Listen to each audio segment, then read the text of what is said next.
is going on, y'all? Psych Perspectives, GeoFucks here.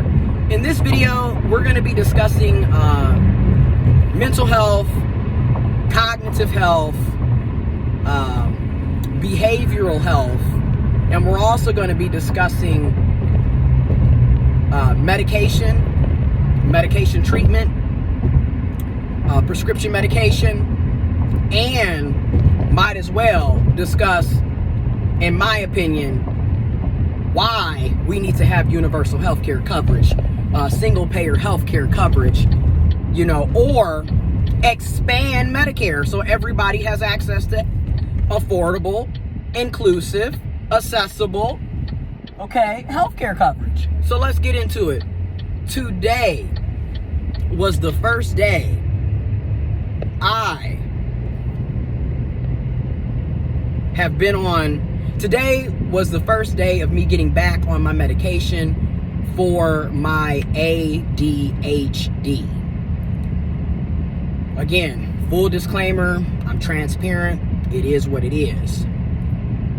I have ADHD. I have attention deficit hyperactive disorder.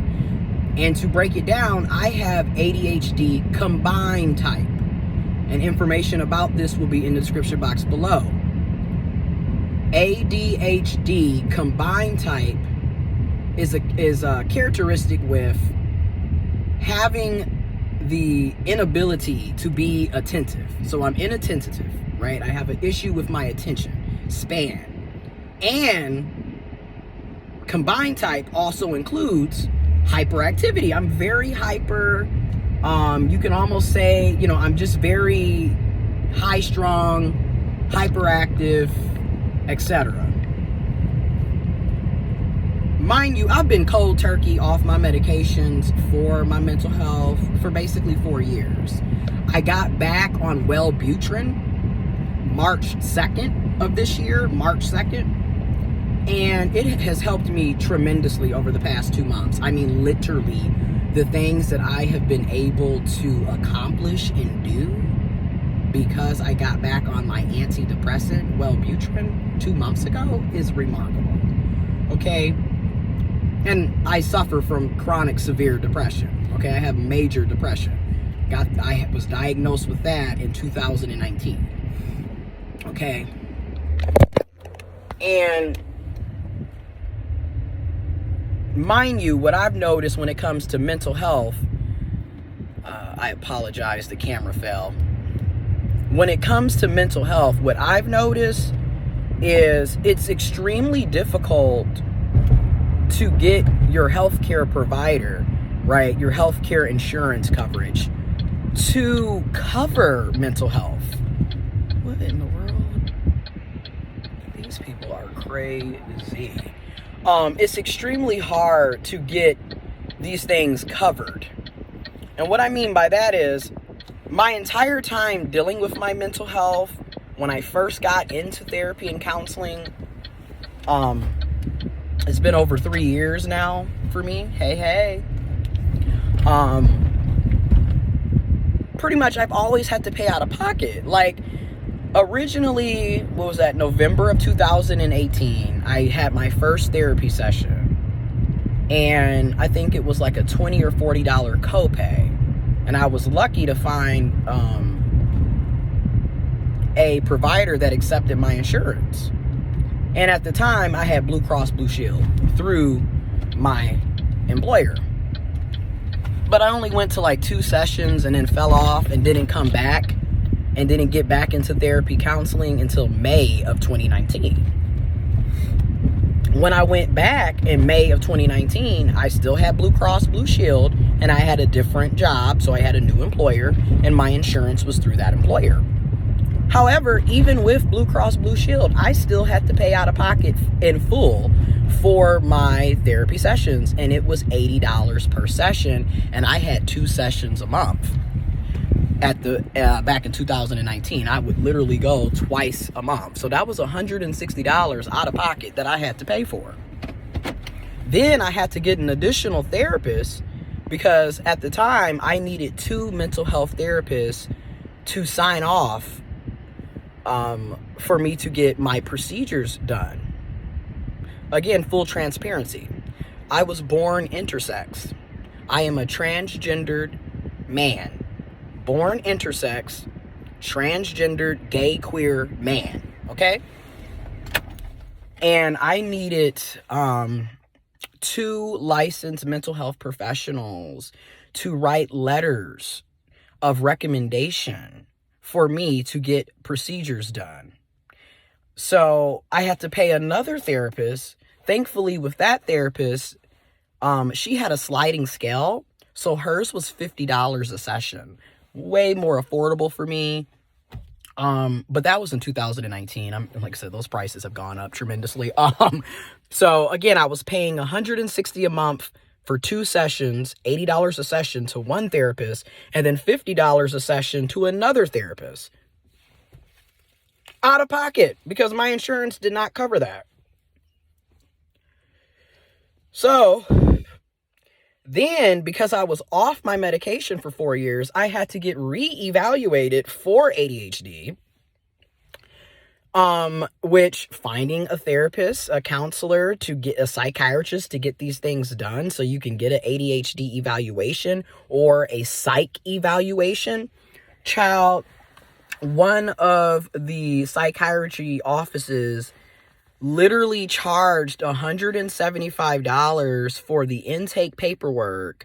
Then it was $350 for the psych eval. Then you had to pay an additional $175 for the post evaluation. So it's like well over $500+ just to get a psych eval, just to determine that you have ADHD or whatever psych issue that you have, which I think is really shady, seeing that I already had this in my chart, but Michigan.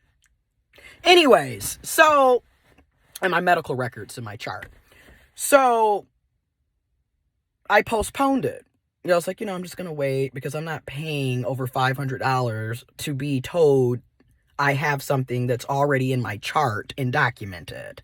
So I waited and waited and waited, and then I was researching additional mental health facilities that accepted my insurance, and essentially no one accepts Priority Health. It's ridiculous.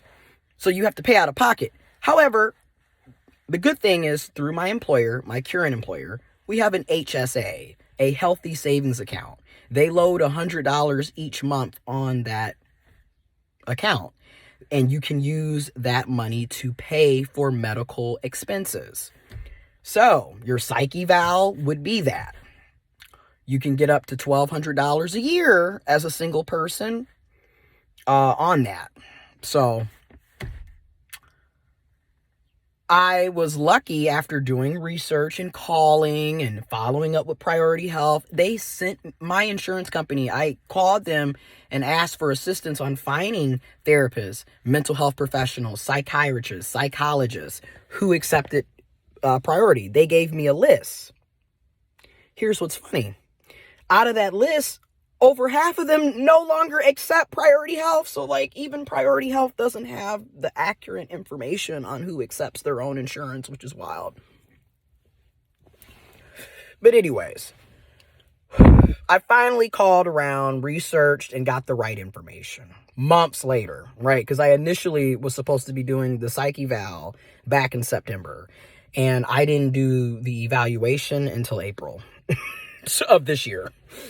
And I will leave a link to how you can get an ADHD diagnose eval to see and to test to see if you have it. It cost me $150. Thankfully, I was able to use my HSA account, my healthy savings account, to pay for that, thankfully. So I got that diagnosed basically 3.5 weeks ago.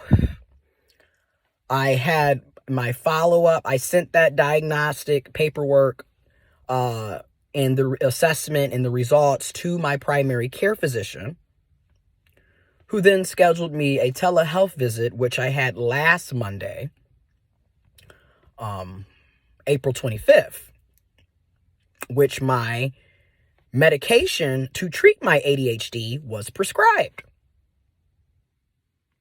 Mind you, I've been cold turkey for 4 years, which I made that decision on my own in 2018 to get off my medication, which hindsight is 2020. Looking back, that was a horrible decision. I had no business doing that.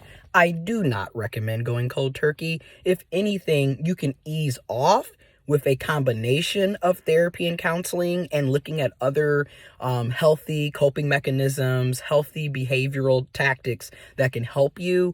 But I don't recommend just getting off your medication, not going to therapy and counseling, and just being cold turkey. It was a horrible decision on my behalf. I had no business doing that, and I do regret that. And I'm just, being upfront. I don't recommend it.